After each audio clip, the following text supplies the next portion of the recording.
This is Paul McGann, and you're listening to the Five-ish Fangirls podcast.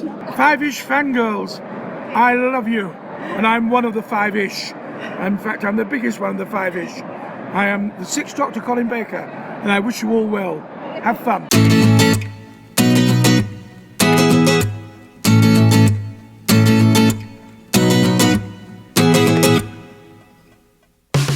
The tangent and squee continue all the way to episode number 22 of the Five-ish Fangirls podcast. None of us can stop Barry. Fortunately, Felicity knows somebody who can. I think you better call back Oliver Queen. We're going to need the Arrow's help. Welcome everyone to this week's episode of the Five-ish Fangirls podcast. So glad you could join us. Let's start off like we do every week by going around the virtual table and see who has joined us this week. This is Brittany in Fort Pierce. This is Chrissy in Salt Lake City. Mitch in Kitchener, Ontario. And this is Rachel in Indianapolis, Indiana. Hello, everyone. So glad you're here. Brittany's back! Yay! Yay! Forever. And she remembers where she lives now.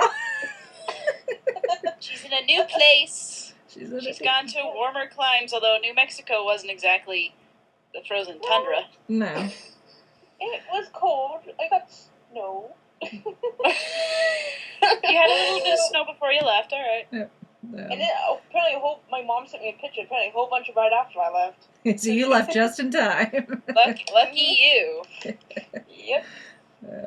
And unfortunately, Holly is stuck in the sodding vortex this week, but hopefully she sends her love, and she will hopefully join us next week. So hopefully everybody had a good Thanksgiving holiday that celebrates last weekend. I know I'm still working on my totally overstuffed coma, but that's neither here nor there. So we have got a lot to get caught up on, so let's start off with news. Hang on. Unless you've been living under a rock, you probably know these first couple of these. Yeah, we got a teaser for Star Wars The Force Awakens. Which I have had to listen to about 5 billion times, courtesy of my husband.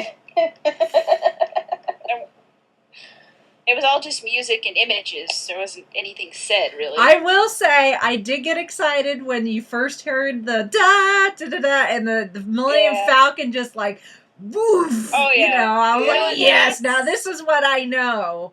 And then it was over. Yes. It's like, oh, man. That's how I knew this was going to be a Star Wars movie, because I'm Yeah. like, okay, you can bring a guy in a stormtrooper outfit without the helmet. Yeah, we got those in Clone Wars. Yeah. You got a funky little droid. Okay, yeah, you got a droid. The Millennium Falcon. Oh, heck yes. Yes. Mm-hmm. With that, I think, Which has got a new satellite dish on the top. A smaller one. You know what's funny? I just realized. Which makes sense after the events of Return of the Jedi. yeah. Because it got knocked off when they were going through the Death Star. Mm-hmm. Yep. You know what? For some reason, and I don't know why this is, because I love Star Wars. I enjoy it. It's something I really like. I'm not like really fanatically into it or anything like that, but I love Han Solo, and I love the Millennium Falcon. So I'm like, you put that ship in there, okay, yes, it feels like a Star Wars movie. Like even the prequels, and I enjoyed the prequels for what they were. I would think I was too young to understand that they weren't that great of Star Wars movies, but it just felt like there was something missing, and I think that ship was it. You see where my heart lies. Mm. I was just looking. My short, it's from Star Wars: The Empire Strikes Back, and it has the Millennium Falcon right on it. So I don't know. So yeah, Well, But that's so that's what got me excited for this trailer. Mm. And now we wait. What? Now we wait. and now we wait. In the meantime, We there's wait, been Hermione. a full trailer for Jurassic World, which I just watched during our pre-show meeting off mic. It's like, what? Yeah. So my reactions were live for these ladies to hear. which was awesome. Yeah. It's One of Chris. these days we should It's record Chris it for the Pratt podcast. and dinosaurs. I mean, what more do you want? Nobody. Want a shark? It's Disney World with dinosaurs and Chris Pratt. I'm like, what more do you want? Rocket. Well, yeah. Groot. Well, we're getting there. Baby steps. True, Yeah. true. So, Wait for Guardians 2. yeah. But thankfully, with Jurassic World, we don't have to wait as long as we do for Star Wars. So. Yeah. Oh. So. Nobody's taken this next item. I did, but if you want it, go on ahead. So. No. It's not on the document. No, Just I must have not saved it. Oh. Sorry. My bad. This is technology for you people. We don't make this. This stuff is not scripted. This is real life. Mm-hmm. No scripts. So yeah, then you can go ahead with it. Yeah. There were TV Guide held their fan favorite award, and I have no idea how long this was going on. I didn't know if there was voting online or something. Apparently, I missed the invite to try and vote for this, but they announced the winners of the. I think I saw something about that Yeah. earlier and may have voted. Yeah. They've more been pushing the People's Choice Awards, but I think that's because those are on TV, so they're like, oh, we Yeah. want to have a good showing, and TV Guide is, Yeah. If we win, we win. I'm surprised they still make TV Guide, but that's neither here nor there. But anyway, That's a discussion. it was not a lot of categories to begin with, but surprisingly or not surprisingly, most of the categories, the winners were fandoms that at least one of us are fans of, including Outlander won for favorite drama, and Claire and Jamie won for favorite duo. The Big Bang Theory won for favorite comedy. What? Favorite actor and actress both went to Nathan Fillion, and I'm going to butcher her name, so somebody help me. It's Donna Katic. Okay, from Castle. I probably butchered it too. Anyway, from Castle. Yeah, from Well, I Castle. always thought it was Castle and Katic, Beckett. Yeah. Is it Katic? I don't know. I have no idea. That's what I thought. I may be wrong. I may be butchering it just as much as you were. Yeah. I don't know. We should look up a Comic-Con interview with her, with the panel, and see if she's See how ever they been to introduced her. Comic-Con in the first place Yeah. or something. Anyway, now that I think about, like, would yeah. Castle be a Comic-Con sort of thing? Anyway, Yeah. proceed. Yeah. That's how I found out how to pronounce Tom Meissen, his last name, because I was like, I don't know. Anyway, next.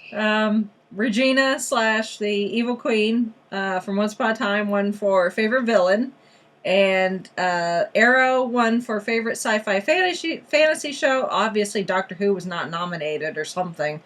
And The Flash won for favorite new show, which both of those winning those categories is appropriate when we get to our conversation coming up in a little bit. So good for those winning that, because they're probably not going to win whatever categories they may have been nominated for the People's Choice Awards, probably. This is, and I mentioned this. I mentioned this in our pre-show meeting, but I might as well say it on the podcast. I'm pleasantly surprised that Outlander won for favorite drama, because Outlander's an awesome show and an awesome book, and you all should read and watch. But I only register surprise because I'm certain Game of Thrones was nominated in this. I don't know for sure, but I'm guessing that they probably were. And usually Game of Thrones wins just by saying, hey, we're Game of Thrones, and the Ivory Tower loves us, so you should vote for us because it's an easy win. Yeah. Which, I'm in the middle of Storm of Swords, and it's getting boring, so I don't know how they're making the TV show interesting. Granted, I have been watching it, but that's just me. Chrissy, you know how they're making the TV show interesting? Lots of naked bodies. That's how they're making it interesting. That's true. That's how. You know what? Nudity I'm going to draws people in. I'm going to point you guys to. I can't remember if it was Cinema Sins or Screen Junkies, but one of those two, and I think actually, now I think about it, Cinema Sins made a parody of how HBO shows get made, and basically it's it's this guy who comes in. He's a brand new, he's new to writing scripts, and he's meeting with a couple of people that are supposed to be HBO producers. And basically, they just say, yeah, we need nudity, and we need over the top violence. And he's like, and this guy's like pitching all these ideas that sound like really good ideas, but the producers add in all this extra stuff that really doesn't have anything to do with the story, but it's just to make it yet another HBO show, and it's kind of funny. So you look it up. It's Cinema Sins is the channel, and it's like how an HBO show gets made or something like that. I'll have to look it up. We'll put a link to it. It's hilarious. Yeah. Anyway, that just reminded me of that. Yeah. Mm-hmm. That's how Game of Thrones is on. Yep. Yeah. Whereas Outlander's on Stars, and they're a little more prodigious about how they tell a story. Yeah. As far as I can tell. Outlander's the only show of theirs I've been watching. Anyway, next. Okay, Benedict Cumberbatch is joining the Marvel Cinematic Universe family as Doctor Strange. Sorry. Squeak. As you can tell, we're pretty excited about this. The actor will star in Marvel's Doctor Strange, scheduled to hit theaters November 4th, 2016. The film, directed by Scott Dickerson with John... Bates. Bates? Yeah. That looks right. Writing the screenplay will follow the story of neurosurgeon Dr. Stephen Strange, who, after a horrific car accident, discovers the hidden world of magic and alternate dimensions. In alternate dimensions, Stephen Strange's story requires an actor capable of great depth and sincerity, says producer Kevin Feige. I can't pronounce his name. Feige. In 2016, Benedict will show audience what makes Doctor Strange such a unique and compelling character. Again, squeak! So Benedict has joined the Marvel family, and all I can say is, what took you so long, Benedict? Yeah, really. Yeah. You've been everywhere else. My fangirl was showing in our pre-show meeting as we were talking about this. So that's all you DC fans. No offense, but we have all the hot guys.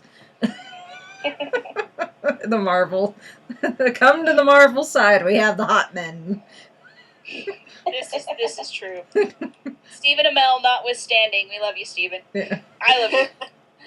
Me too. Yeah, it's like we have Robert Downey Jr. and Tom Hiddleston and Chris Hemsworth and Chris Evans, and now we got Benedict Cumberbatch. It's like, hello. Well, and more than a few hot ladies as well. Yeah. This is true. This is true. Those who are so inclined. Well, yes, that's true. That is very true. Scarlett Johansson, hello. Hello. Speaking of Marvel and hot people, see what I did there? Good segue. No, this isn't what you think it is. It's actually kind of surprised me, but I love this. Apparently, there's a publication from Marvel called Marvel Previews, and they have announced that they are publishing a brand new Once Upon a Time graphic novel entitled Out of the Past. Now, I could not find a link to an actual article about this. This comes from storybrookmirror.tumblr.com. They have a scan of the page from Marvel Preview, and what this is, and they've done graphic novels with Once Upon a Time before. One was called Shadow of the Queen, and I haven't been able to find it, which kind of made me mad, but whatever. And basically, there's going to be 4 short stories in graphic novel form, and just going by the cover, which the cover art just looks amazing. I'm way excited for this. The 4 stories, we're guessing, is going to deal with Rumpelstiltskin and Belle, Captain Hook, the Mad Hatter, and the Evil Queen. And it's going to be... What's that? I was going to say, well, we don't know who you're excited about. Oh, Captain Hook. Oh, yeah. And I'm like, Yes. Yes, they did. When I say the cover art's amazing, I'm definitely talking about the picture of Hook that they did. I love it. It will be released. Yeah. April 2015. April 2015. It'll be 112 pages, and right now they're saying retail price in U.S. I'm assuming is going to be $24.99. And I'm telling everybody right now, my birthday's in May, so if you have want a gift idea for me, here's something to consider. But just a few more details. These takes, according to the synopsis, the stories take place in the Enchanted Forest, and they're going to be written by series writer and co-executive producer Kalinda Vasquez, and co-written by returning author Karina Betchko. I can't say her name. Speaking of butchering names, but so I'm super excited for this. Pronounce it based on the spelling. Okay, It's always safe. Sounds good. Yeah. So anyway, Once Upon a Time coming to graphic novel format. You know what? Let's do it. Are these canon? As far as you know? Kalinda Vasquez has written for the show, and she's like part of the writers' room. So I'm gonna say yes, this is canon because she's involved. So I believe I'm certain this has Eddie and Adam's stamp of approval. And Marvel is producing it. Marvel owned by Disney, and they know how to do comics and they know how to do the comics, and they're under the umbrella, same as Once Upon a Time. So I figure, it's canon. Oh. Unless something weird goes on, but I have no reason to assume it's not. Yeah. Cool. So I'm most of all I'm excited for, because it sounds like that this takes place before the curse, and if this has a Captain Hook backstory, give me. I want it. I want Sid Precious, please. I've been begging for this since last season because we've gotten so much backstory in everybody else. Where's Captain Hook's childhood? Come on! Which I have reason to believe that's coming in the next half season, but we'll get there. So anyway, there's that. Yep. Yeah. In unfortunately sadder news, the Ralph Baer, who by name, if most people probably aren't going to recognize, unless you're a big video game enthusiast, then you know who he is. He's considered the father of video games. He passed away recently at the age of 92, so nice long life. But he was an inventor. He held over 150 patents. But what he's most famous for is he designed the machine that would eventually become the Magnavox Odyssey, which was the very first home video game console. So that's what started the eventual, creation of the Atari, and then eventually the Nintendo and the Xbox, and if you've ever had a home gaming console, you can thank Ralph Baer for inventing the Odyssey. Obviously, way back in the day. In college, I had actually taken a class all about the history of gaming. So it's not just video games, because it starts all the way back with like the earliest types of organized games where, you would do something to a set of rules to, reach a certain outcome, which would have been like board games and the like, and games of chance and that sort of thing. But eventually we get into video games, and that's what most people in the class are there for, is they want to hear about the video games. But so I was very familiar with Ralph Baer's name, and have been for several years. And there's a really good documentary, and it's on Netflix, at least it was last time I checked, that's I just watched it in the last month or so. It's called like Video Game the Movie, and it's this documentary all about the history of video games. So if you're somebody like me who likes like documentaries to begin with, especially the history of stuff, but especially if you're, I highly recommend this documentary. It's fairly new.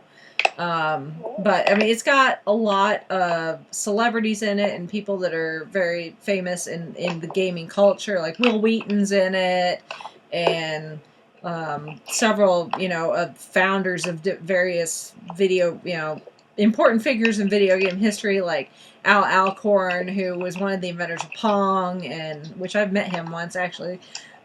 Very interesting man. But Ralph Baer is mentioned several times just because of the contribution that he made to the industry.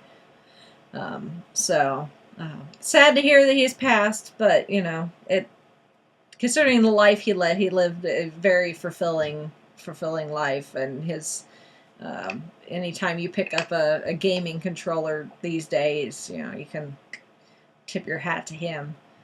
So, and obviously our thoughts and prayers and everything are sent out to his family and all that on his passing. So, kind of a down way to end news, but it is what it is. So that's it for news. Well, can I pop in and say this? Yes. Because this is a nice thing. Because this past week, was it December 5th, was Walt Disney's birthday. Yes. So, we can remember that. That's a happy thing, yes. right? Yes, it is. Yeah. Uncle Walt. So, yay, Walt Disney. Yeah. Which is a nice segue. Grandfather of most of our childhoods, right? Yes, yes, very. Definitely mine. Yeah. But that's actually a nice segue before we jump into our full-on topic for this week. I do have a sort of a mini movie review over the Thanksgiving holiday. I went and saw Big Hero 6, which I was very excited to finally go see. And I'll try to keep it as spoiler-free as possible, although it's been out for over a month now, so or almost about a month. So statute of limitations is kind of falling off, but I know some people are probably still wanting to see it. But if you see the trailer, which I'm sure most people have seen the trailer, there's this kid Hero, which it's Hiro. It's not Hero like it is in the movie title. Hero from NBC's Heroes. Yeah. Oh yeah. Yeah. I was just thinking about that. Yeah. But he's a teenager. He's like 14 years old. But he's this super genius when it comes to technology. And he's been accepted to go to this university. It's a college or whatever you want to call it, and it's like it's set in the future, and he lives in San Francisco, so it's San Francisco essentially, but with a lot of Asian influence. So like his aunt owns a cafe and serves a lot of American food, but at the same time a lot of Asian food too. And there's just a lot of Asian influence in the decor and the signage and everything, and the colors and everything. So it's a very cool setting because it's very familiar and yet just different enough that it's like this could be real, but it's not. So. But he's this genius, and stuff happens. I'm trying to avoid spoilers here, but stuff happens, and he ends up in this mystery with this guy who's got an army of they're microbots, is what they are. They're tiny little robots that can be controlled with your mind. It's a device that the guy wears on his head, but it sends a signal from the brain to the microbots, and this stuff happens, and he ends up this guy with the microbots is trying to kill him, and he's gotta figure out who this guy is and what, why is he trying to kill him, and he's got to figure out how to stop it. And he ends up teaming up with some of his friends from the university, and they're all nerds. And this was great about the Big Hero 6, the cast is, it's a good, well-rounded group of individuals. I mean, there's guys and girls of different sizes and shapes and races and different backgrounds, and they each have their own strengths when it comes to like technology, and they're able to pool their strengths together and come up with their superhero alter egos to fight this guy. Along with them, they have Baymax, which Baymax started out as a prototype for a personal health assistant. And he ends up having to reprogram Baymax to be more of a crime fighter, because all Baymax has been programmed to do is assist if you're like sick or injured. And Baymax, he's so cute for a robot. He just wants to help, and he'll do anything to whether it's an actual physical injury or if you're like feeling down. He's like, these are ways to help you if you're feeling down in the dumps, spending time with your friends or playing video games. He's like, can I help? It's like, would you like me to contact your friends for you to have them come cheer you up? So he's very Groot like. The way my husband actually didn't get to go see it. He went to go see a different movie with his dad. But after the fact, and he was like, how was it? I said, it's like Guardians of the Galaxy, but more kid friendly. Is really what it is. So if you're a big fan of Guardians of the Galaxy, you're gonna like this. And it's in the Marvel universe. It is based on a Marvel franchise, the Big Hero 6. It's a comic book series, and I can't see them being able to fit this into the actual live action cinematic universe. At least not easily. But it's what you would expect from something in the Marvel universe, though. The visuals are just great. It's beautifully animated. The music is fun. If you're a fan of Fall Out Boy, you're really gonna love the music. There's a lot of Fall Out Boy. It's got the action and the comedy that you would expect from the Marvel movies. And of course, it being a Marvel, a lot of people have tiptoed around this, but if you've seen any of the Marvel movies, you know to expect a Stan Lee cameo. And even though this is animated, Stan Lee still makes a cameo. Stan Lee cameo. There is a Stan Lee in fact, there are two Stan Lee cameos. And so one is it of just them, his voice, or does it actually look like him? it actually looks like him. So it actually looks like him. So there's no mistake. I'm excited for this. If you know what he looks like, there's no mistaking him. In the first cameo, it's one of those, if you blink or look away, you might, or you go to grab some popcorn, you might miss him, because it's not a very long cameo. But then he has a longer cameo after that, and there's no mistaking that that's who it is.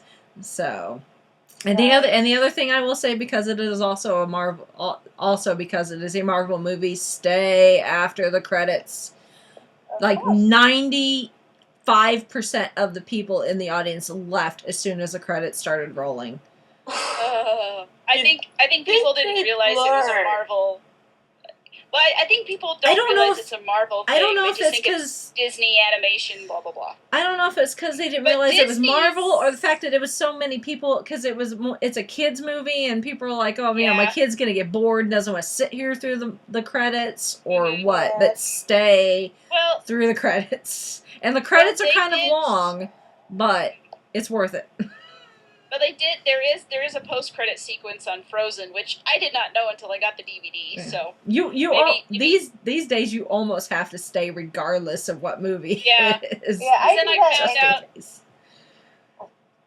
found out later after I saw Mockingjay that apparently there's one at the end of Mockingjay too, and I'm like, that would have been nice to know, but I was with a friend and she was like, time to go. I was like, okay. Yeah, and I think that's kind of what happened with this, because there was a lot of kids in the audience, and it was Black Friday, so they were like, "Movie's over, let's get out of here." Before little Johnny and little Susie start having a meltdown, like, "Why are we still here? I'm bored. There's nothing going on. It's just names." So, but if Kid, this is how we got it. We got to teach you how to watch movies now. Yeah, especially Marvel ones. Stay through the credits. Yeah, so especially Marvel ones. So, but it's a really good movie, and it went by, like, the pacing is really good. Like, it never really felt like slow and in those spots. The plot is predictable. I figured out who the bad guy was almost immediately. But that didn't really deter it. And actually, even if you do figure out who the bad guy is, there's a slight twist towards the end that kind of makes up for the fact that it seems like it's being predictable to a certain point, and then they put a little twist in it that's like, oh, well, I thought this was being predictable, but you did a little something there, so that made that helped. So, but yeah, it's go see it. So that's all I can say. It's Guardians of the Galaxy for kids. That's really what it is. I need to get my butt to the theater. I just know it. Yeah. Me too. So. Something else that's come out recently that I want to watch. I don't remember what it is. I still haven't seen Mockingjay, but that's probably what it is. That's what it is. I do want to see Interstellar before it leaves the theaters, but I gotta find time. It is Christmas. Money for Christmas tickets. Okay. Yeah. Movie tickets would be nice. People should listen. Yes. This is what you do: is you take your friends. It's like, okay, we're all going to the movies. I'm taking you to the movies. Oh, I'm coming with you. I've only lived here for 3 weeks. I don't have that many friends. Yeah. Well, that's how you make friends. Yeah. Just get some or random family, person, or something. I don't know. Just get some random person off the street. Say, hey, we're going to the movies. You're paying. If you're not a psycho and you live anywhere near Brittany, you can email her at. She needs friends to go to the movies with. Yes. So if you're in or around Fort Pierce, go to the movies with Brittany. Yeah. She's very nice. We vouch for her character. Yeah. Aww. It's trying to get really weird. Anyway, maybe we should move on. Yeah. Before we hit Brittany a stalker. So, as we alluded earlier, with the quote and the TV Guide fan favorite awards thingies, this week we're... You probably read their description on YouTube. Yeah. This week we're gonna again talk about something I really don't know anything about. Sorry. That's okay. The rest of us will take point on this. All right. So, last week, yes. if you watch Arrow or The Flash or both, they actually had a crossover, which was kind of not unexpected, but it's interesting that they did this with Flash, this being its first year. But they just figured, hey, we might as well do it. Why wait for another season? So, the Flash, the Flash airs on Tuesdays. A little bit, like by having Felicity go to Central City. That's true. She was there. She was in an episode of the Flash earlier in the season. I think that week she wasn't in Arrow for some reason, but they alluded to, like, these two shows. They share a universe. Barry Allen was actually introduced in a couple episodes of Arrow last year. So what they did was they had they called it the Flaro crossover because they're being clever. And the episode of Flash which was called the Flash versus Arrow. They had Oliver Queen, Felicity Smoke, and John Diggle go to Central City because they were chasing after a bad guy that led them over there, and And then in the episode of The Arrow, there was Barry Allen, Caitlin Snow, and Cisco Ramon. Yes, that's his name. I had to remember. Yes. And they're in Arrow. And if you've watched these shows, this is the first thing I'm going to say about this. If you've watched these shows, you know that there is a definite tone difference between the Flash and Arrow, because Flash is, and that they kind of lampshaded this as they said, you fight in Central City, you fight metahumans, and they have superpowers, and you give them cutesy nicknames.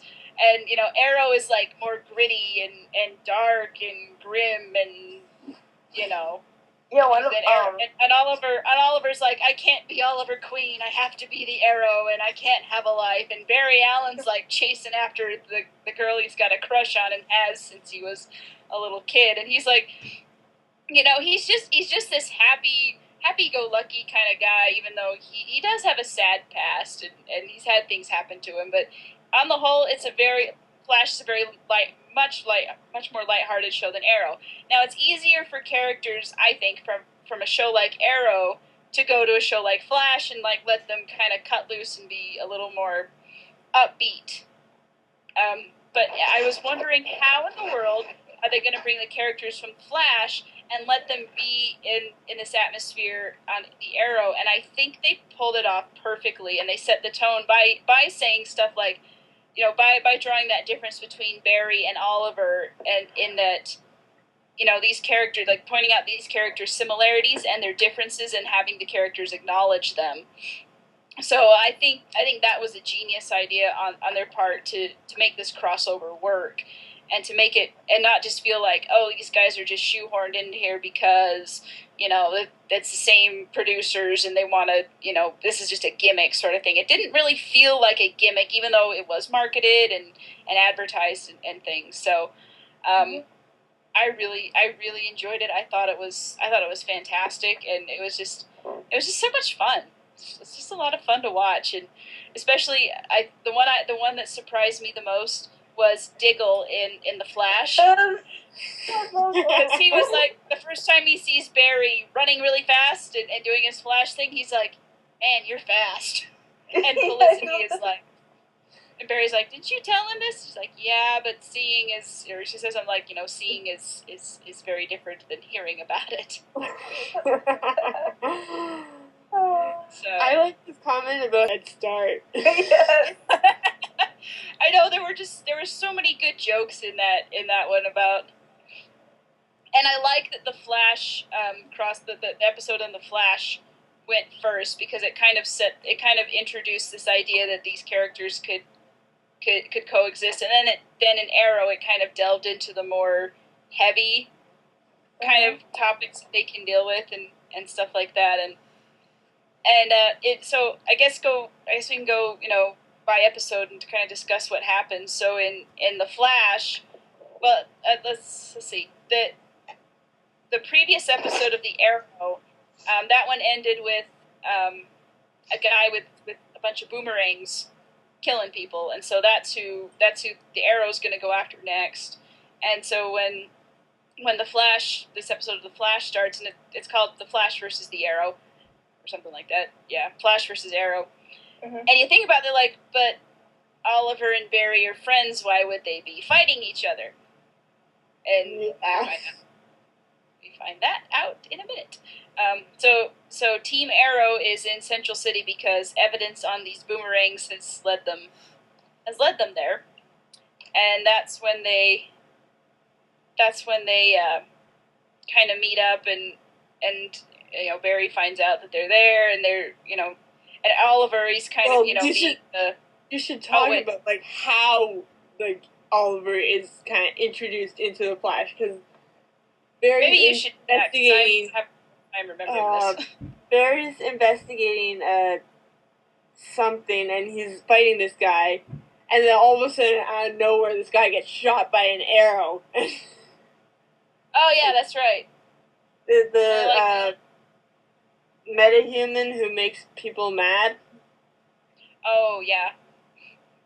So the metahuman. He had done that and robbed a bank, and then Barry tracked him down to his hideout, And while he's confronting this guy, and then out of nowhere, this guy gets shot by an arrow, and it pans over, and there's Oliver Queen, full arrow get up, bow at the ready, sword.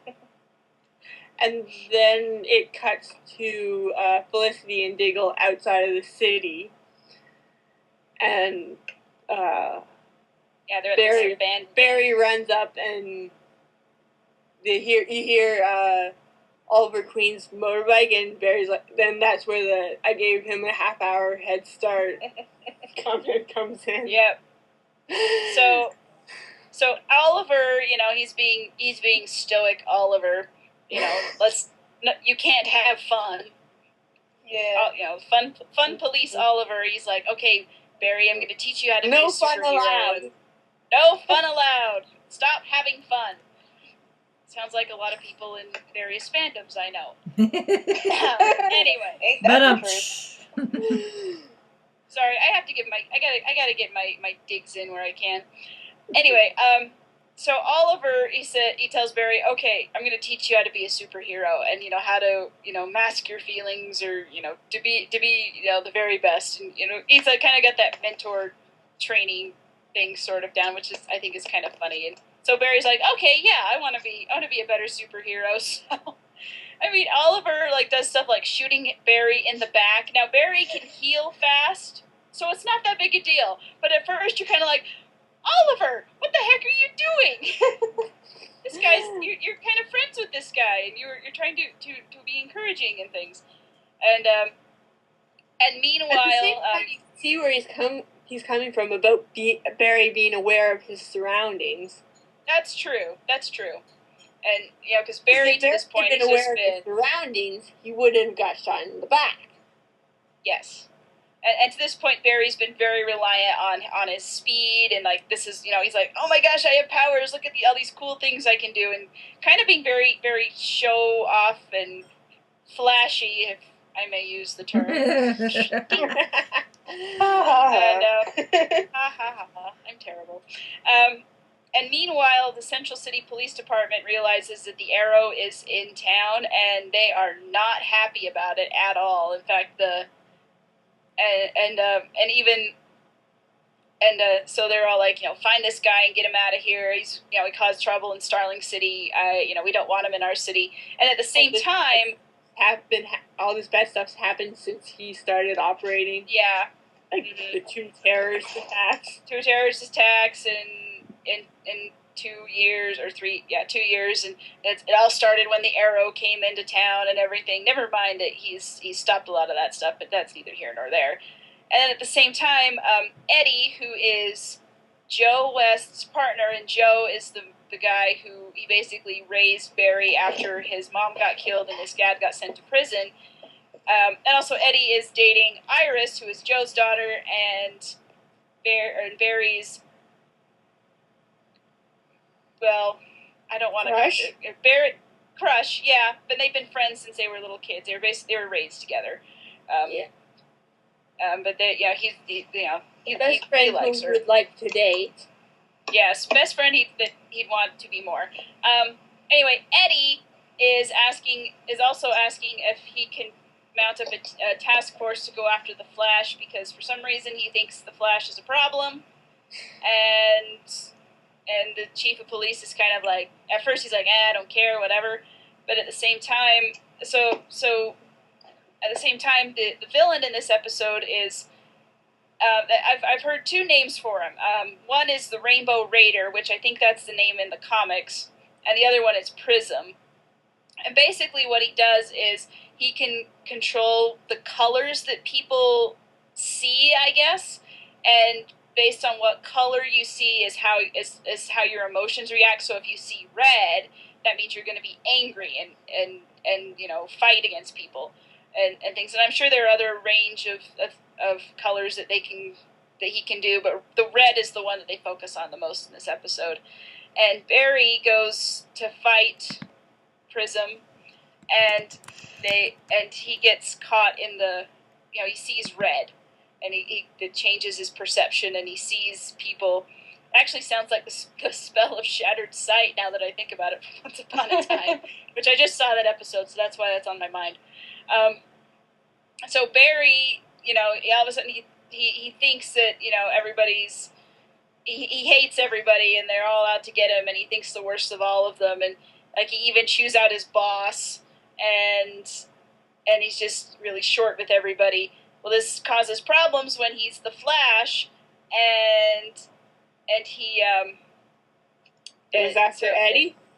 Yeah, goes after Eddie, and Eddie now has reason to create this task force, so I guess that's going to be a problem in the future. But Oliver ends up getting sent out to stop the Flash, so that's where Flash versus Arrow comes in. Why they're fighting each other.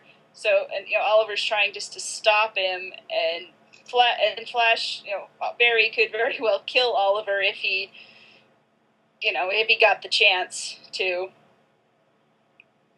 And now I can't remember how he stops him. Do you guys remember? I think he ties him up with the arrows that tie. He shoots the arrows and he ties the person up. I think. I think, yeah. I watched this episode once on Tuesday, so Yeah, I'm a little lazy on the details.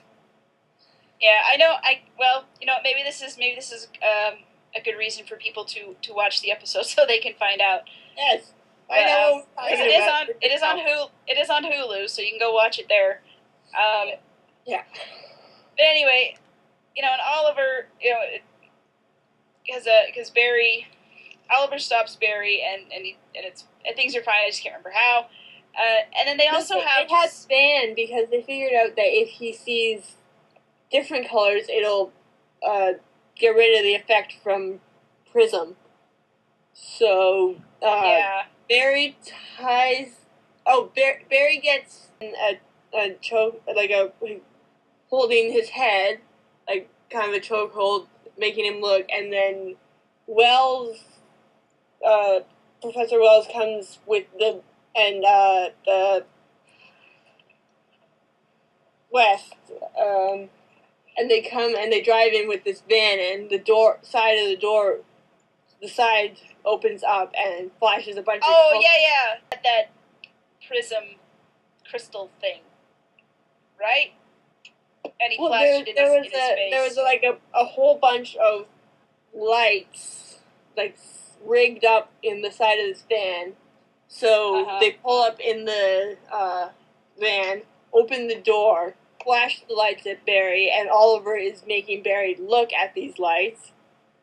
And then it basically disperses the effect, and he's fine. Yep. So anyway, there's that. So there's that's the action portion of the story, but it's also I like how they blended the two storylines together, because with this year with Arrow, one of like the more emotional. There's a lot of emotional stories in both these shows, but one of the emotional story is the Oliver and Felicity relationship, and Oliver, he does the whole, oh, I'm a superhero, I can't have a girlfriend because it's too dangerous, yet she can work for you, but that's neither here nor there. But Oliver kind of Oliver can tell that Barry likes Iris, and he's all like, we can't, this life we have, we can't afford to get emotionally attached, or we can't afford, blah, blah, blah. He's being the stern mentor type of person. Even though, Oliver and Felicity, they're sitting in the coffee shop having a little moment together, and there are a lot of gift sets on Tumblr that basically that show these different little scenes, and then they tag it with married. So it's like, duh. It's like, what are you two doing? And then what's interesting, and I'm kind of getting ahead here in Arrow, is Barry says something to Oliver, and he's just like, you know what, you can't. He says, you can inspire people, not as the Arrow. That guy's a douche, but as Oliver Queen. And that's kind of reminding Oliver, of his humanity, and that he doesn't have to be this closed off vigilante, and that he can't, and that's the only thing he can have in his life.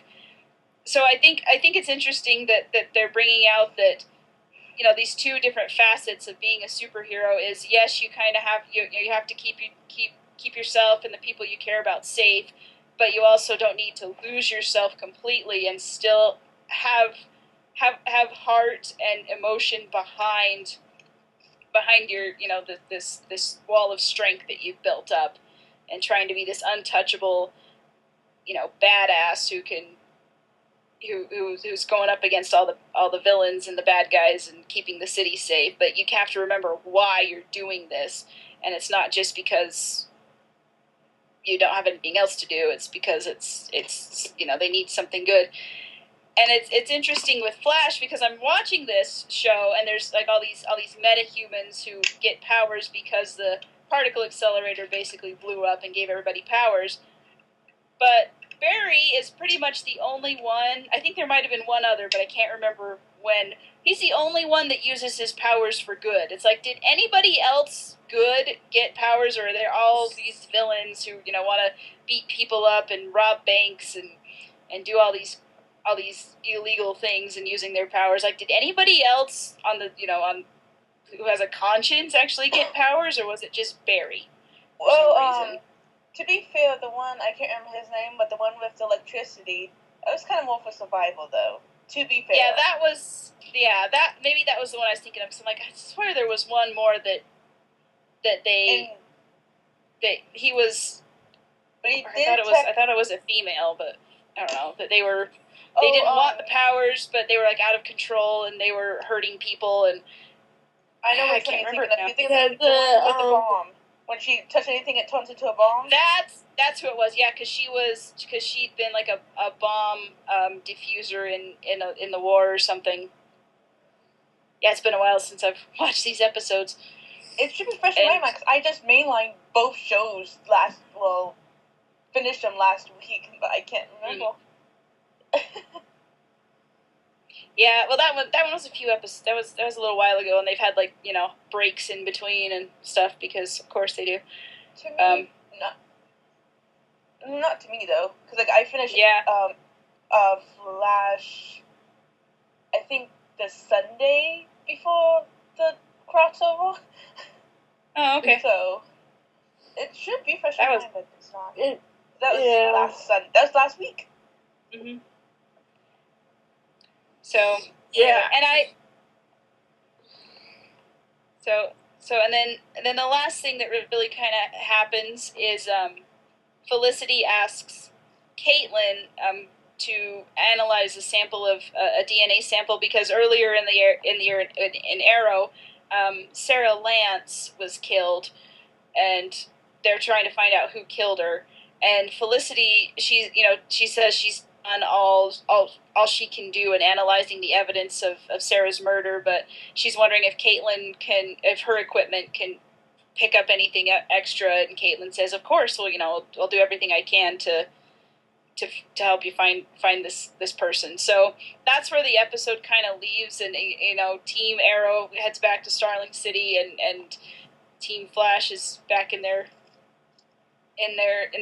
hole and their Star Labs area. Oh, and I like when they say, the Flash, the Team Flash, their prison is this underground tunnels and under the lab, and the Arrow, they have a deserted island in the South Sea with landmines. South China Sea.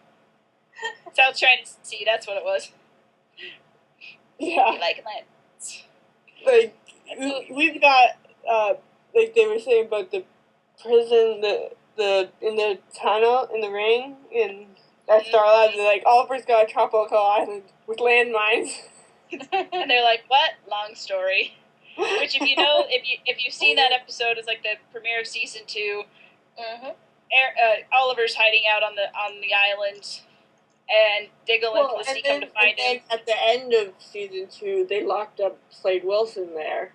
Yeah, so that's where they're locking up all their most dangerous people. But the funny story is that, like, Diggle and Felicity are looking for Oliver, and Felicity steps on a landmine, and Oliver swoops in and saves her, and he's shirtless, and they land on top of each other in a compromising position, and that's kind of the funny story.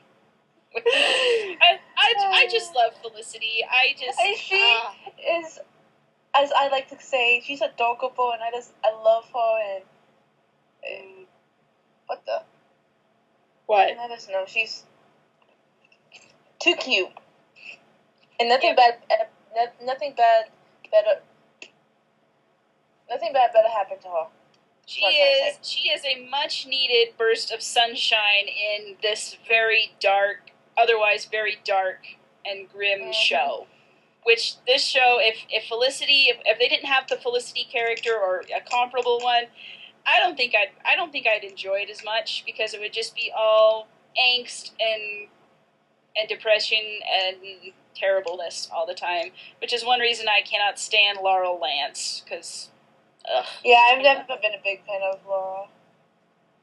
But I've ranted about that before.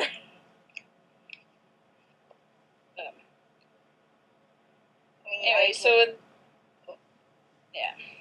anyway, in the next half of the crossover is Arrow, the Brave and the Bold, and that was the name of it. Okay, yep. I wasn't sure. And so as you kind of think, okay, how are they going to get Team Flash over into Starling City? Well, basically, it boils down to Caitlin and Cisco are coming to see Felicity to kind of help to deliver the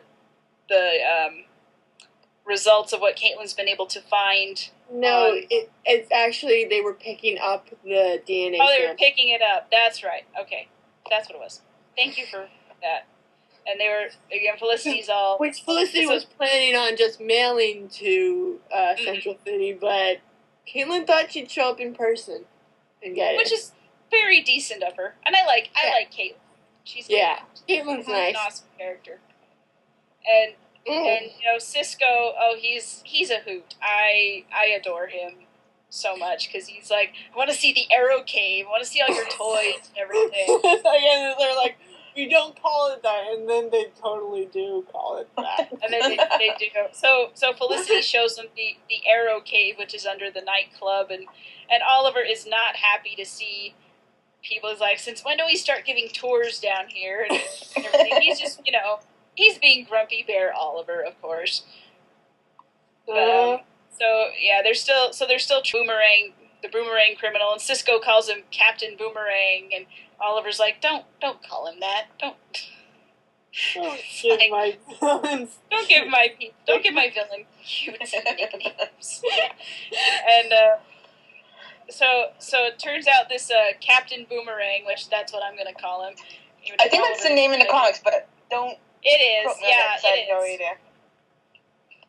Well, and they kind of make fun of Oliver a little bit, because they called her Huntress and Deathstroke. So they were like, yeah, don't you have those guys? But it turns out Captain Boomerang was one of the Argus. He was an officer. Suicide Squad. Suicide Squad. Suicide Squad. Yeah, and Argus is the organization that Diggle's not wife, Lila. That's a running joke. They keep calling Barry and everything. Jokes throughout the episode, and then at the end, he proposes. Yeah, I mean they have a child together. They have a daughter, and they were married. They were married mm-hmm. when they were served overseas. Yeah. So anyway, Captain Boomerang blames Lila for she did try to kill him as part of the Suicide Squad, something he did. So he's out to get his revenge. Thingies in their neck. Yeah, that'll kill him from a remote location. Then she hit the button, but he didn't die, and so he's out, for vengeance against Lila and Argus and everything. And he very nearly succeeds. Like, she lands in the hospital, and this is kind of that moment where Oliver tells Caitlin and Cisco, and Barry comes in during one of the fights, because Caitlin calls him and says, "Get over here," and so he runs over from Central City, which takes him all of 2 seconds, and And this is when Oliver says, things are different in Starling City. You live in Central City, and you give your villains cutesy nicknames and everything, and things are different here. It's tougher, it's meaner, it's darker, grittier, more angsty, and they're going after this guy because he almost killed Lila, and she actually gets attacked in the Arrow Cave, which kind of really spooks everybody because it's like, wow, this is supposed to be the safe home base thing. Like, you're not supposed to. Bad stuff isn't supposed to happen here. This is supposed to be where we're safe and everything, and they go up to the nightclub. Let's see who goes. Caitlin, Cisco, and Felicity. Oh no, and Roy. I think of his name. Yes, Roy. What's his name? They have Roy and they have Ray Palmer, and I'm like, why did you name these characters such similar things? But Ray Palmer's not in this episode. I guess is good, because... Yeah. Brandon Routh's nice, his character not so much. Yeah. Yeah. His character's creepy. Yeah. Creepy. I know, I'm waiting for him to be some terrible super I'm villain expecting or that something. too, actually. Yeah. I mean, that's what Slade Wilson was. I mean, we knew who Slade Wilson was, because we knew he was, Oliver's Island. Well, because he Buddy, was like all in air in quotes. season 1. Yeah. And then, then he comes in and he's this smooth businessman with an eye patch, but, everybody trusts him because all this, but Oliver doesn't. And so I'm like, okay, this feels like Slade Wilson, but we just don't know his backstory. That with Ray Palmer, I'm like, I don't know what your backstory is, but I'm getting Slade Wilson vibes off of you a little bit, so not liking you. And he kissed Felicity, which is not cool. Yeah. But He's trying to. Stalked her. yeah, Ugh.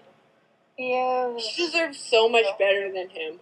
And he changes the and he changes the name of Queen Consolidated. I Right? saw on Tumblr. Yeah, he called it Palmer Technologies. I saw on Tumblr someone took a screenshot of Palmer Technologies, the building, and then they scribbled out Palmer Technologies, and on the side in the Calibri font it says Queen Consolidated. It's like, fixed it.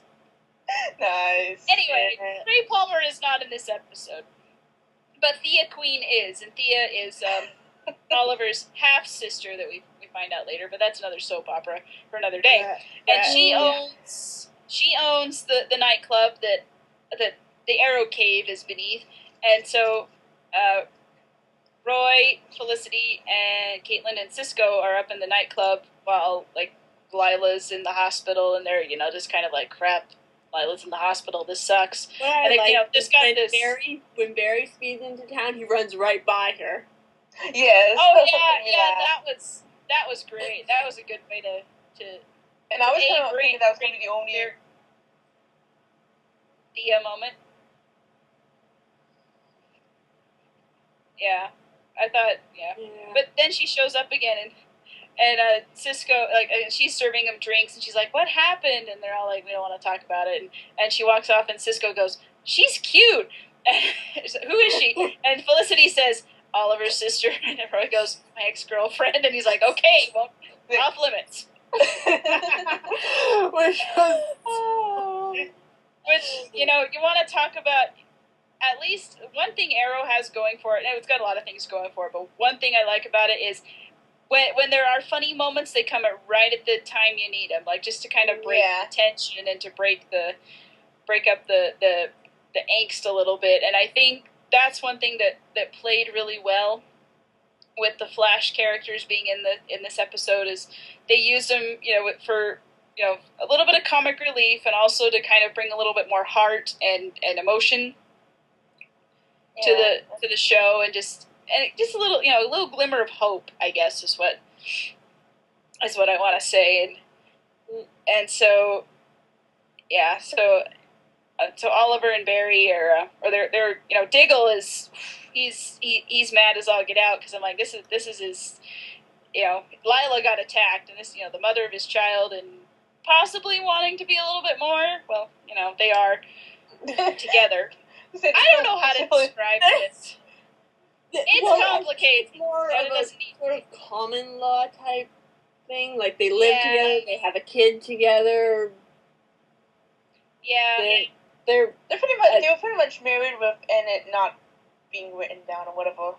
Being official. Yeah, it's. But Yeah. The point is, this is very tough for Diggle. It'll be easier to refer to going forward because they are now engaged. Yes. So they're. So Diggle's pissed, pretty much, and they're going after Captain Boomerang, and Oliver's telling Barry like this is why we can't have family or loved ones because they get in the way and they get and all this and blah blah blah and Barry's like well why are you fighting so hard for these people why do you even care like what you're not doing this for the city you're not necessarily doing this for Starling City. You're doing this for the people that you care about, and that's your friends and your family and all these things. And I love like because Oliver's like you don't know what I've been through. I've been on this island, and Slade Wilson killed my mother in front of me, and Barry's like my mom was killed in front of me when when he was like I can't remember how old he was, like 10 or 12, and and Barry's been maybe even 11. younger than that, 11. I don't remember how old.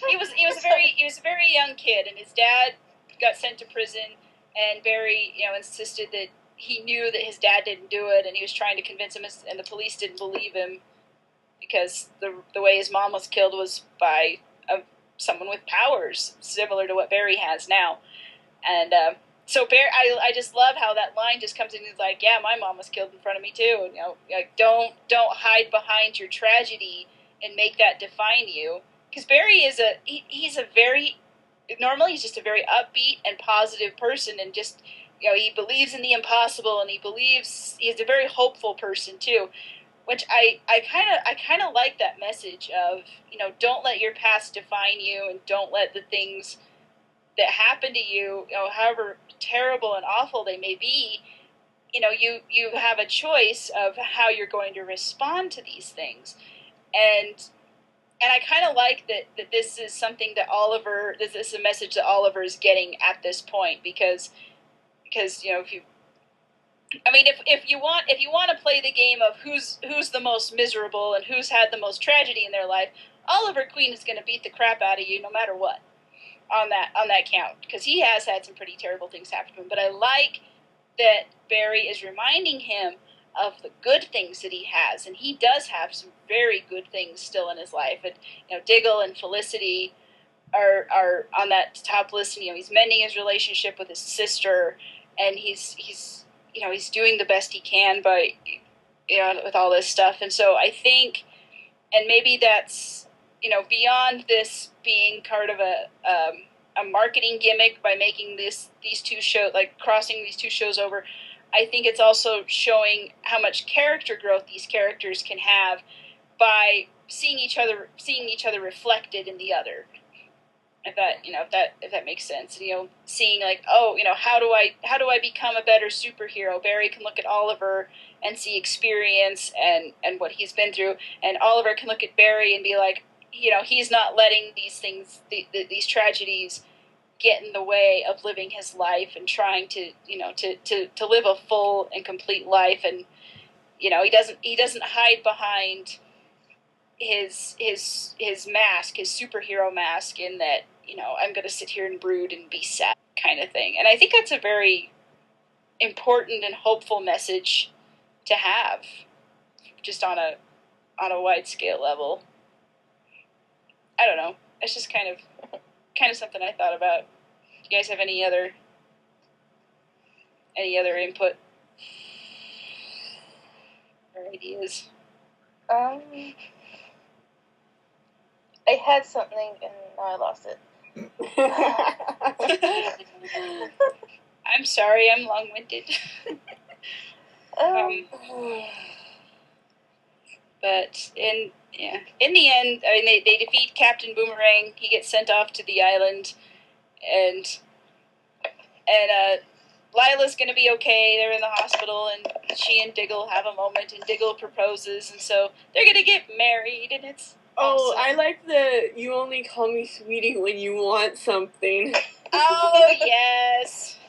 Oh, This is how I love those two. And I love think I the love how last that's time all. is when he asks her to marry him because he's visiting her in the hospital and he calls her sweetie and she's like, "You only call me sweetie when you want something," and he's like, "I want you to marry me." And I like how And she said, "Can you shut up so I can say yes?" I'm like, oh, yay, Lila and Diggle. Which means Lila's going to be in the show more, and I could not be more happier. Yeah, I love her. She's great. Mm-hmm. And then Barry gets a glass case with a mannequin to put his suit on the next time he's in Central City, which leaves it open for more crossovers, which I'm excited about. Yay! Or did I say Central? I meant Starling City. But yeah, so Barry has a place at the Arrow Cave when he comes to visit, and I can only assume that Oliver and Team Arrow could pitch in at Central City if and when the need arises. So Yeah. I'm excited about that, and yeah, it was just all in all, I love this. I love this bigger universe that they're creating with these two characters, and it's they're doing a really good job. I mean, regardless of how you feel about the DC characters, we there's a lot of comparison with Marvel and how they keep all the movies and Agents of Shield and they keep it all under one umbrella, and they're doing keeping that story as one cohesive whole, and these are just little parts. And DC doesn't necessarily have to do that, but I like that they're kind of doing that in their own way here.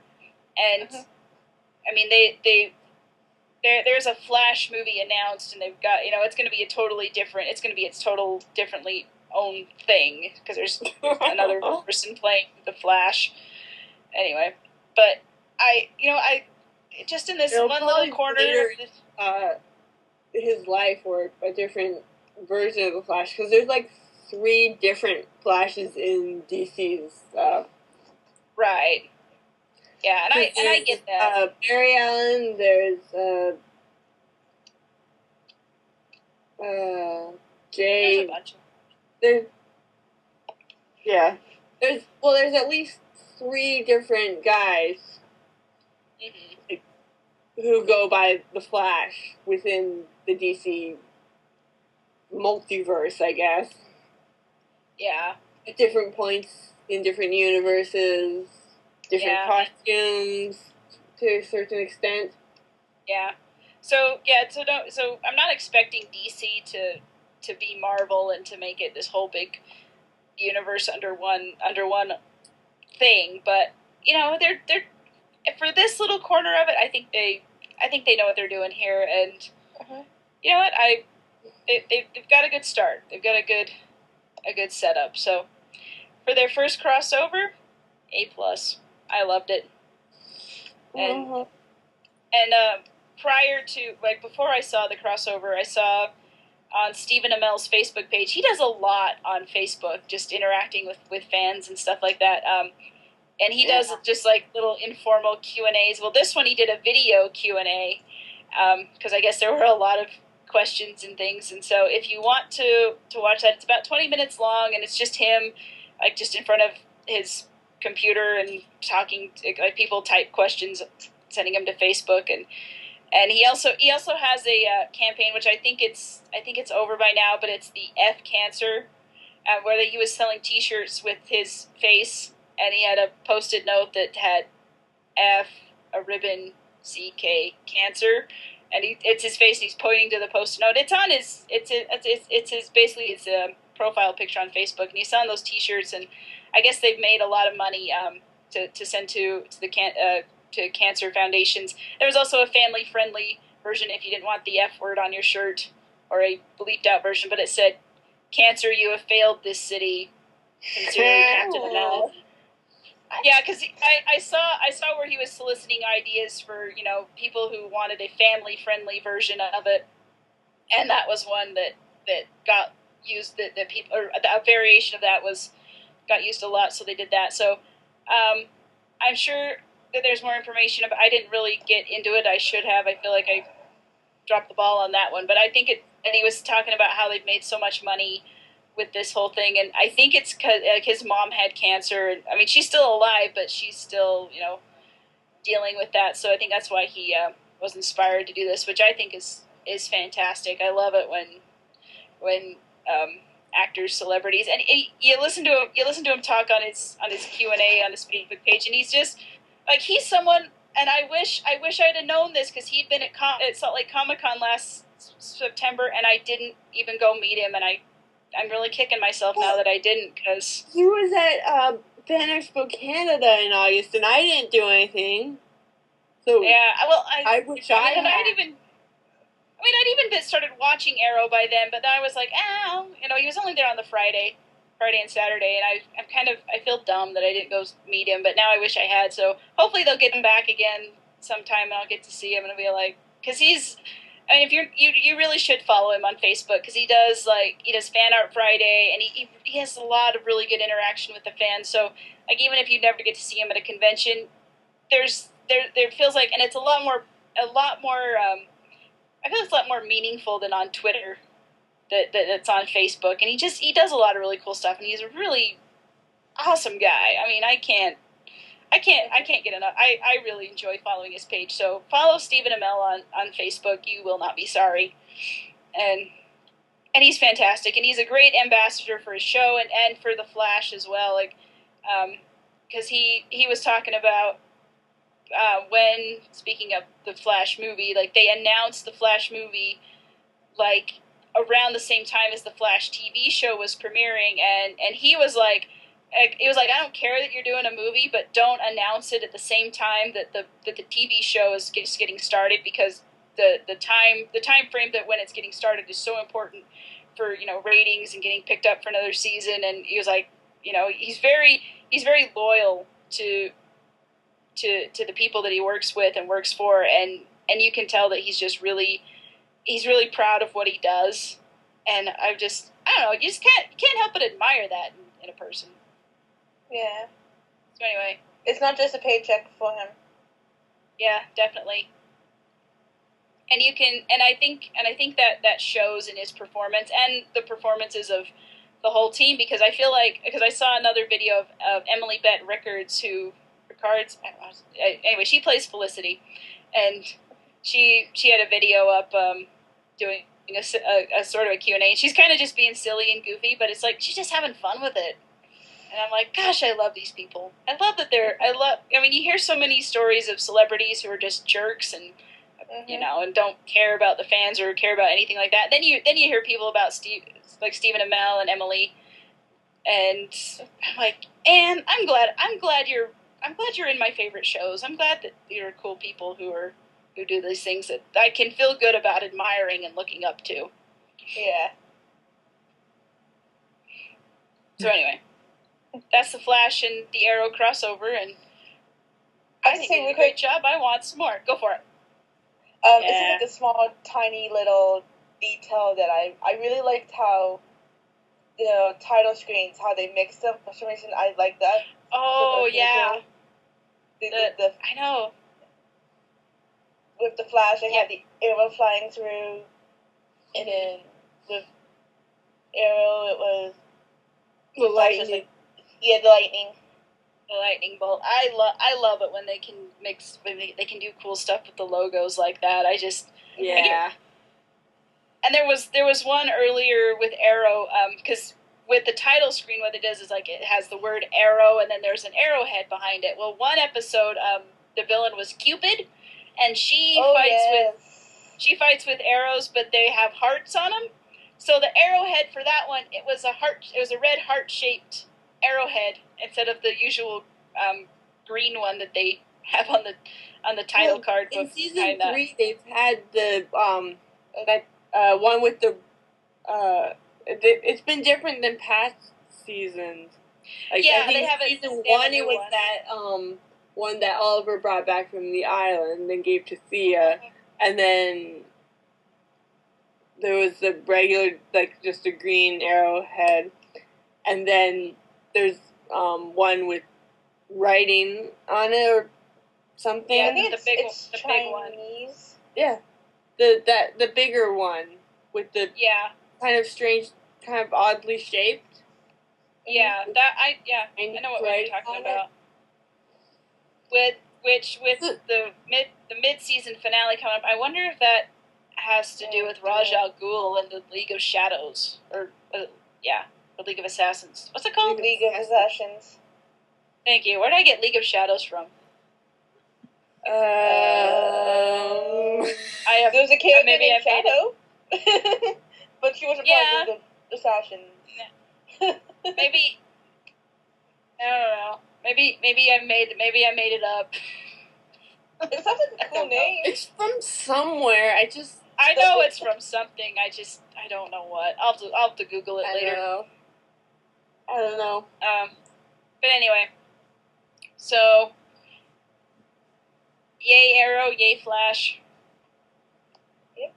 Rachel, are you still with us? I am. I'm just listening and absorbing it all in. I know nothing about this, Are you interested? especially. So, like, I'm so.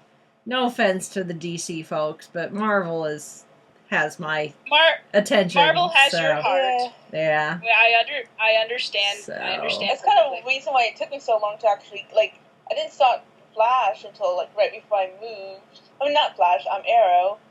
And then I mainlined it over the summer because I had things to do. I just ignored them. Mm. Which don't follow my example, kids. Take care of your responsibilities. You will be much happier. Wait, I'm assuming that if you wanted to get to this point that you need to watch both, obviously, for the crossover to make sense. Well, you know what? They did explain it enough, and like we said, Felicity had been in an episode of Flash earlier. Like, I think all you really need to know is that there's this other show, and it shares the universe with the Flash, and I think they did it in such a way that if you hadn't been watching Arrow or you hadn't been watching Flash, you would still be able to get it, and maybe you would be interested in, whatever other show you weren't watching. Mm.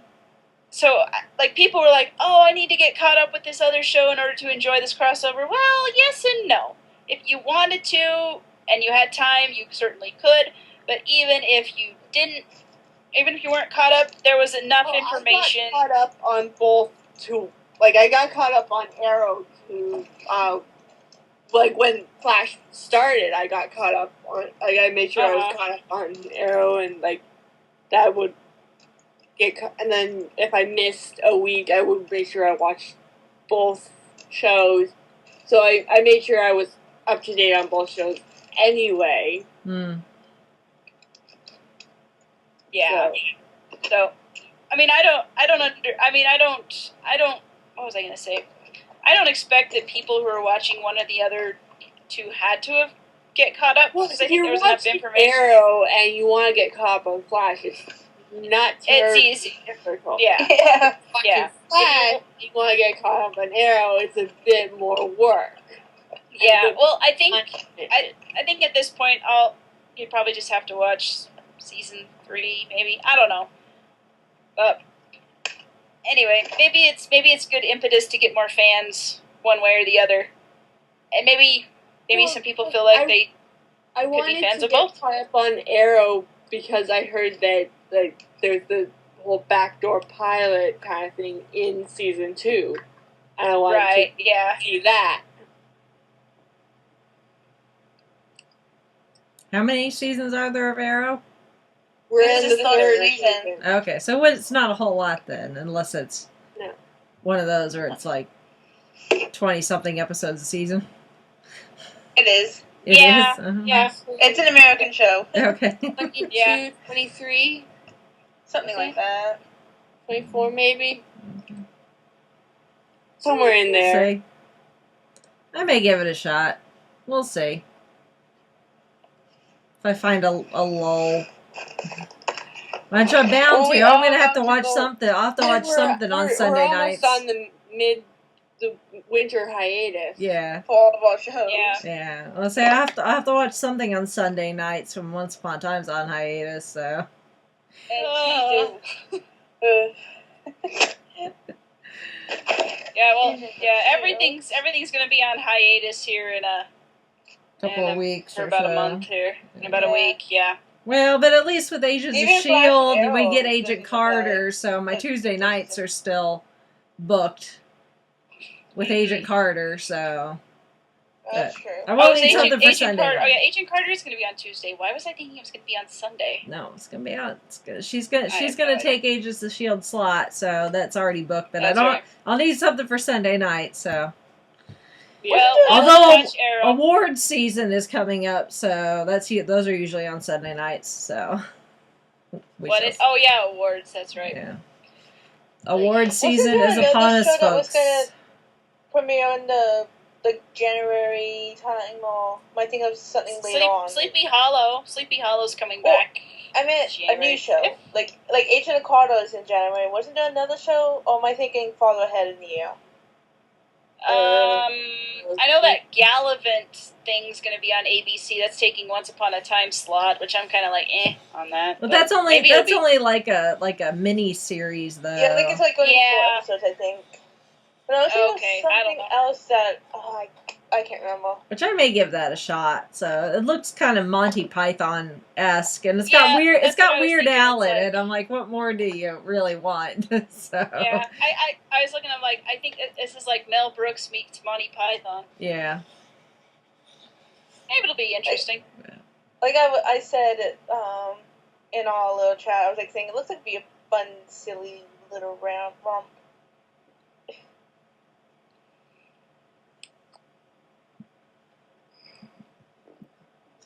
There'll be stuff to watch, whether it's Yeah, on TV yes. or on Netflix. So It's not gonna.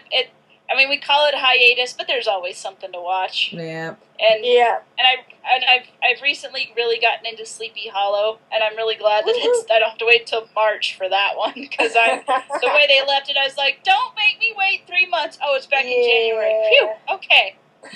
And there's a show that started tonight, and I only watched about like half of it before we came here. It's The Librarian, which that's being a pretty good show.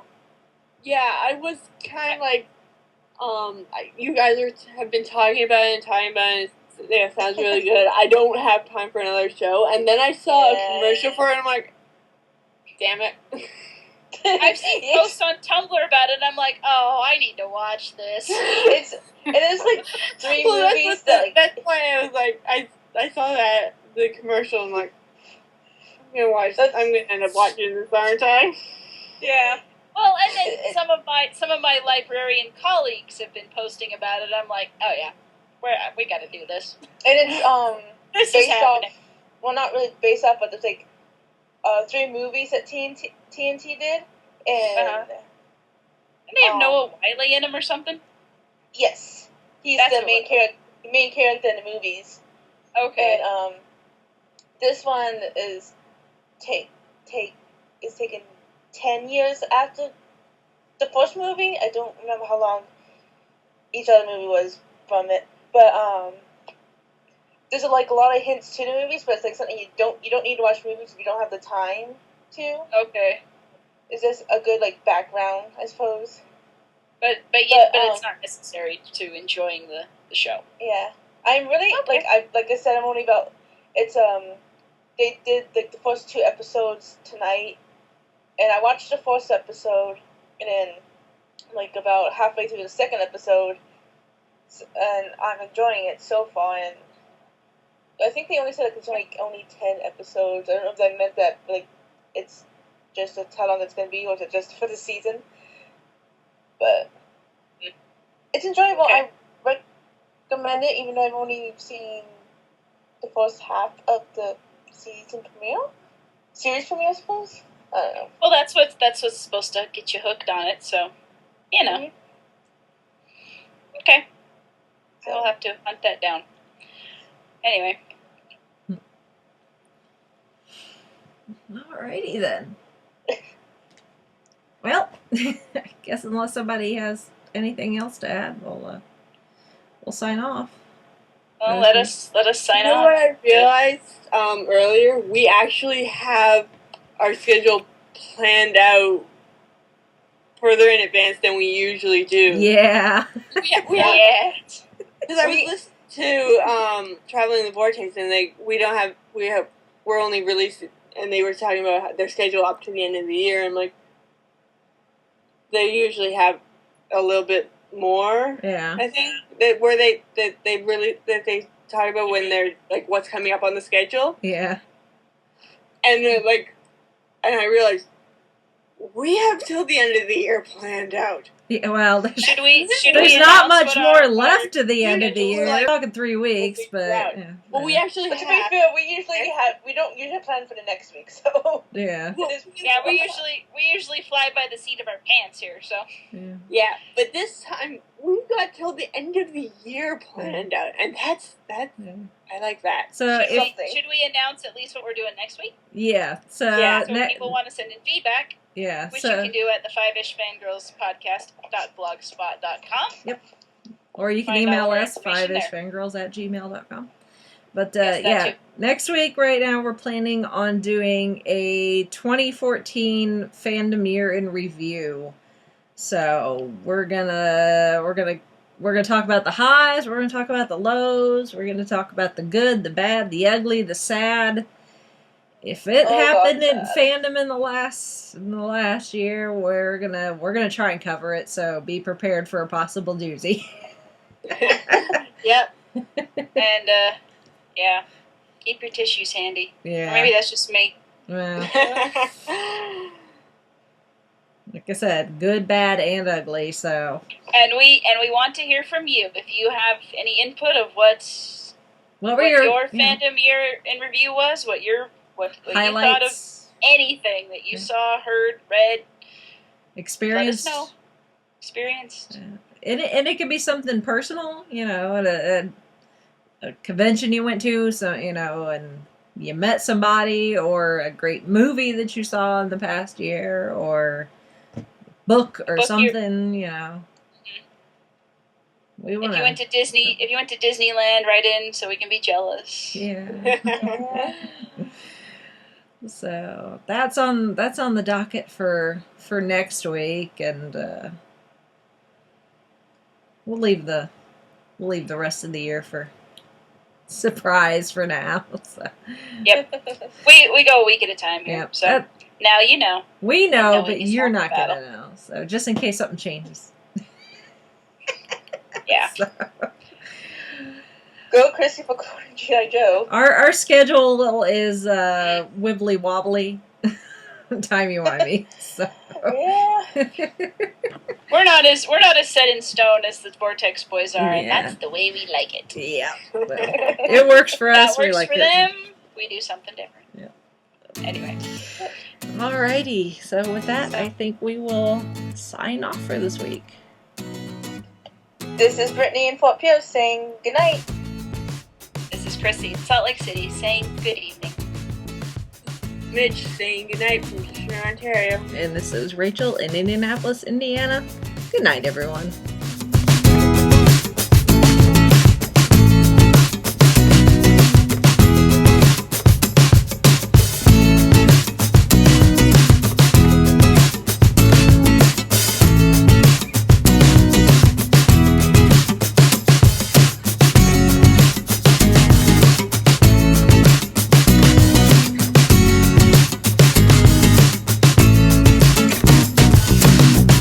You have been listening to the 5ish Fangirls podcast.